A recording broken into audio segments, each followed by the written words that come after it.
Assalamualaikum warahmatullahi wabarakatuh. Kami dari kelompok 1 ingin mempresentasikan hasil observasi kami yang berjudul Penerapan Sistem Informasi Manajemen pada Dinas Tenaga Kerja dan Transmigrasi Provinsi Sumbar. Kami beranggotakan 3 orang, yaitu Muhammad Ananda Arif, Ignor Hafiz Syafiq Kruzi, dan Abdul Haris.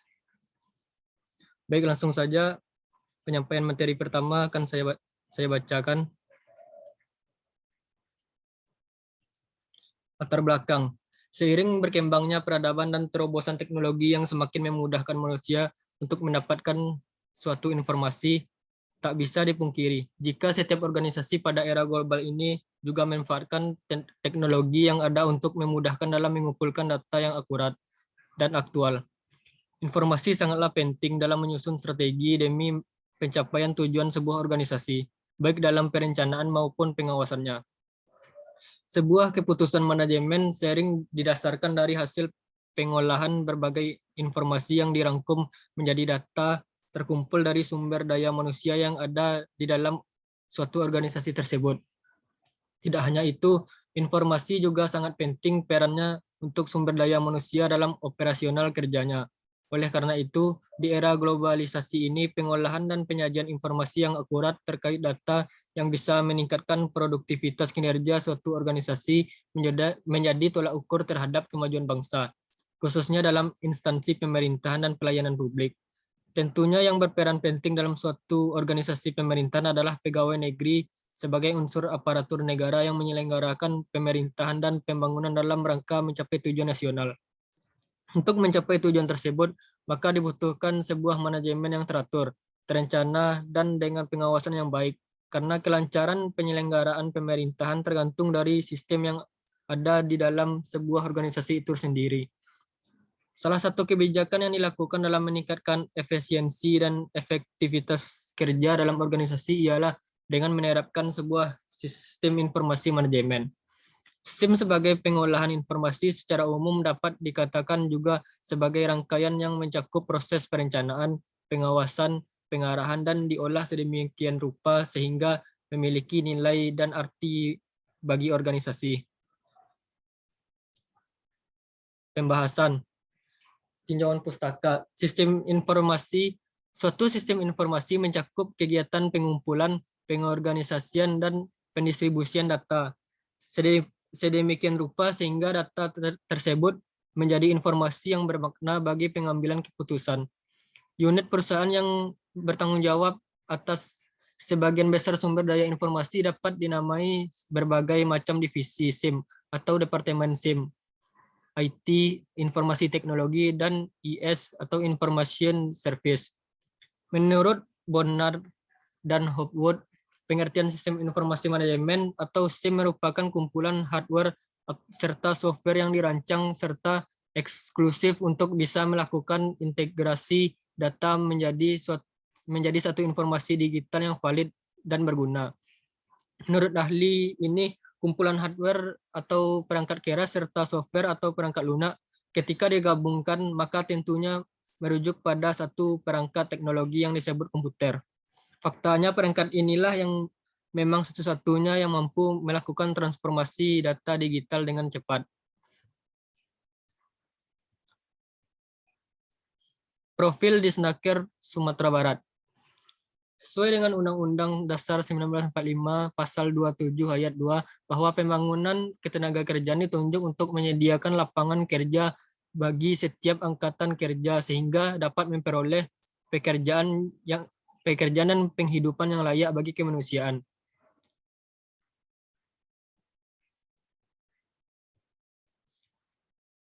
Visi misi. Visi mewujudkan tenaga kerja dan masyarakat transmigrasi yang produktif, berdaya saing, mandiri, dan sejahtera. Misi menciptakan dan menempatkan tenaga kerja yang produktif dan berdaya saing tinggi, memperluas kesempatan kerja, berwirausaha, bertransmigrasi, serta meningkatkan kualitas pelayanan informasi ketenaga kerjaan. 3. Membina atau mendorong terciptanya upah minimum yang layak, serta terlaksananya peraturan perundang-undangan ketenaga kerjaan untuk meningkatkan hubungan industrial yang harmonis dan berkeadilan. 4. Membangun kawasan transmigrasi yang terintegrasi dengan pembangunan daerah. 5. Meningkatkan kualitas dan produktivitas tenaga kerja dan masyarakat transmigrasi. 6. Mengembangkan kemampuan dan produktivitas masyarakat transmigrasi yang sejahtera untuk pembangunan daerah. 7. Meningkatkan penerapan dan penegakan hukum ketenaga kerjaan. Tupoksi, tugas pokok dan fungsi. Pertama, dinas. Dinas Tenaga Kerja dan Transmigrasi mempunyai tugas pokok penyelenggaraan perumusan kebijakan serta koordinasi dan sinkronisasi pelaksanaan kebijakan bidang tenaga kerja dan transmigrasi. 2. Untuk menyelenggarakan tugas pokok sebagaimana dimaksud dalam ayat 1, Dinas Tenaga Kerja dan Transmigrasi mempunyai fungsi perumusan kebijakan teknis bidang tenaga kerja dan transmigrasi, penyelenggaraan urusan pemerintah dan pelayanan umum bidang tenaga kerja dan transmigrasi, pembinaan dan fasilitasi bidang tenaga kerja dan transmigrasi lingkup provinsi dan kabupaten kota, dan lain-lain. Kedua, kepala dinas. Kepala dinas memimpin pelaksanaan tugas pokok dan fungsi sebagaimana dimaksud dalam pasal 2. Rincian tugas kepala dinas adalah menyelenggarakan pembinaan dan pengendalian pelaksanaan tugas pokok dan fungsi dinas, menyelenggarakan penetapan kebijakan teknis dinas sesuai dengan kebijakan umum pemerintah daerah, menyelenggarakan perumusan dan penetapan pemberian dukungan tugas atas penyelenggaraan pemerintah daerah di bidang tenaga kerja dan transmigrasi, dan lain-lain. Selanjutnya, sekretariat mempunyai tugas melaksanakan penyiapan perumusan kebijakan teknis, pembinaan, mengkoordinasikan penyelenggaraan tugas secara terpadu, pelayanan administrasi dan pelaksanaan di bidang program keuangan umum dan kepegawaian.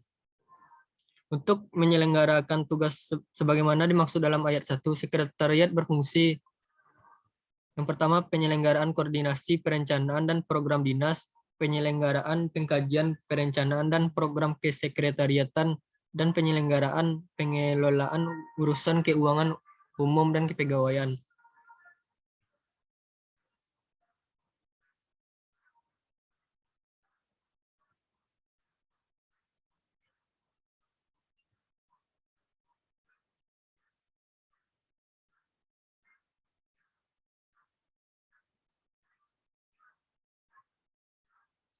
Selanjutnya, hasil observasi. Sarana, prasarana, dan pendukung sistem informasi manajemen yang meliputi komputer, e-registration, atau pendaftaran kepelatihan tenaga kerja internet, pemanfaatan sistem teknologi informasi untuk pengawasan internal termasuk pengawasan data, layar sentuh informasi ketenagakerjaan atau touchscreen, sistem antrian, dan LCD proyektor berikut electric screen, informasi lowongan kerja, informasi pelatihan kerja, pembangunan kartu kuning AK1, SI latih aplikasi. Ini merupakan sistem aplikasi yang membantu masyarakat untuk mendapatkan informasi pelatihan, pendaftaran, dan informasi hasil seleksi. Sebagai bentuk layanan yang mudah, cepat, ringkas, hemat waktu, dan biaya bagi warga Kota Padang yang ingin mendapatkan pelatihan keterampilan untuk meningkatkan kompetensinya agar dapat diserap oleh pasar kerja, dunia usaha, maupun sektor informal. Masyarakat bisa mendapatkan informasi pelatihan ini dengan mengakses website Silatih. Manfaat yang pertama, pelayanan pelaporan dari masyarakat menjadi lebih cepat. Yang kedua, mendapatkan informasi dan data dari Disnaker lebih akurat. Ketiga, pelacakan informasi data pegawai lebih mudah dan cepat. Keempat, memudahkan dalam pengelolaan beban kerja kepada pegawai. Kelima, memudahkan pembagian tugas kerja secara tim. Terakhir, pencetakan data menjadi lebih cepat. Kendala dari aplikasi. Yang pertama, sering terjadi gangguan pada internet dan masalah dari server pusat. Yang kedua, ada kalanya terjadi error saat aplikasi diakses. Yang ketiga, masalah teknis seperti kabel-kabel yang tidak tertata dengan rapi yang membuat koneksi internet tidak stabil. Yang keempat, beberapa kendala yang mengalami kesulitan saat mengakses aplikasi yang baru diperbarui. Yang kelima, ketika ada perubahan sistem aplikasi dari pusat, pihak dari Disnaker sumber lambat melakukan penyesuaian.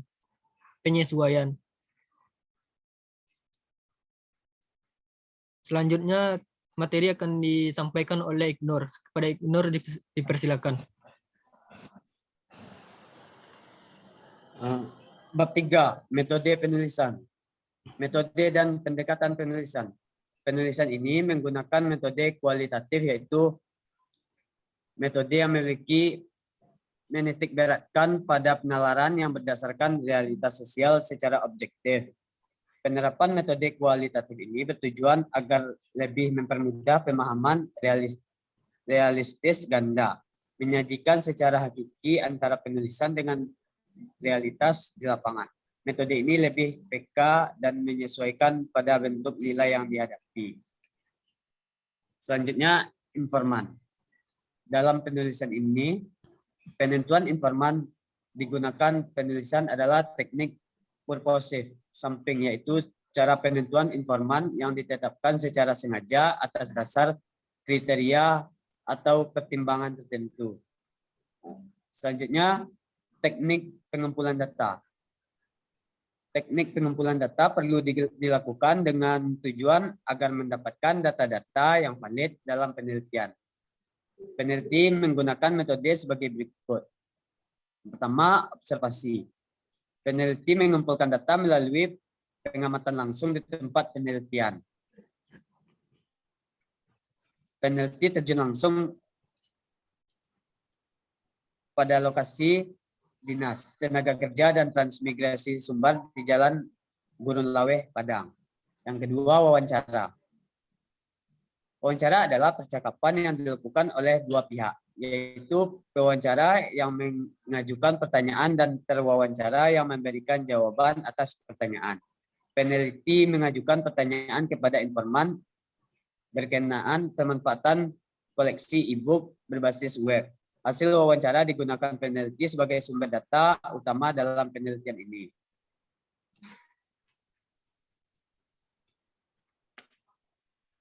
Baik, terima kasih kepada Ignor. Selanjutnya akan disampaikan oleh Abdullah Haris.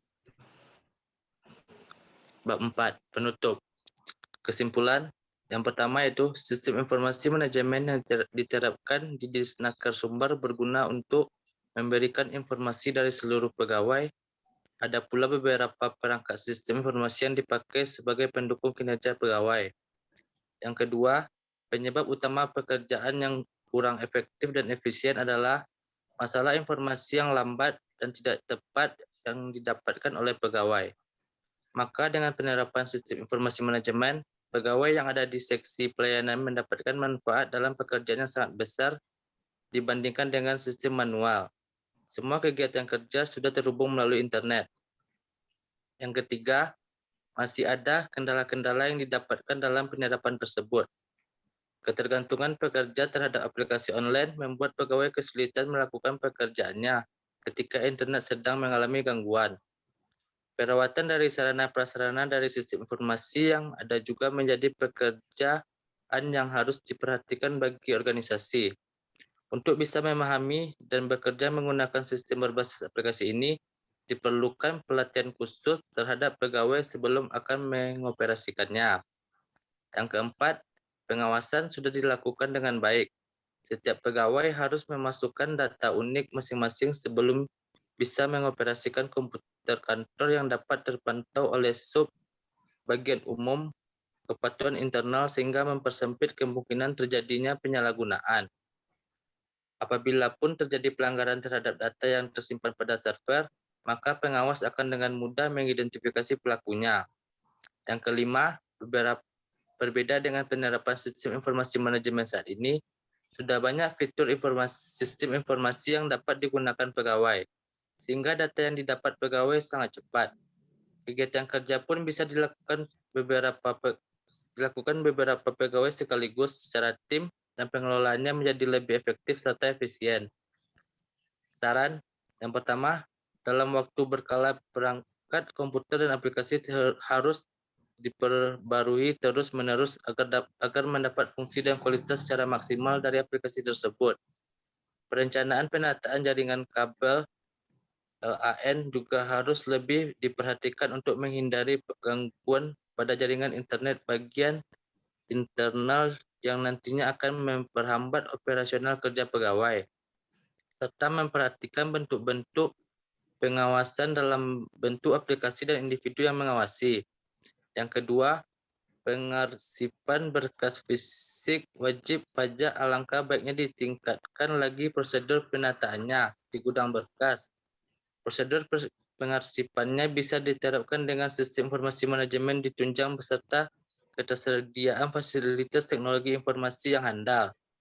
Ada baiknya dalam gudang berkas ditambahkan unit komputer untuk mengoperasikan aplikasi kearsipan yang mampu menampilkan denah ruangan arsip dengan informasi kodifikasi pada arsip demi kemudahan pencarian berkas fisik pada saat diperlukan. Yang ketiga, penelitian dan hasil penelitian ini dapat dijadikan acuan untuk penelitian selanjutnya yang berkaitan.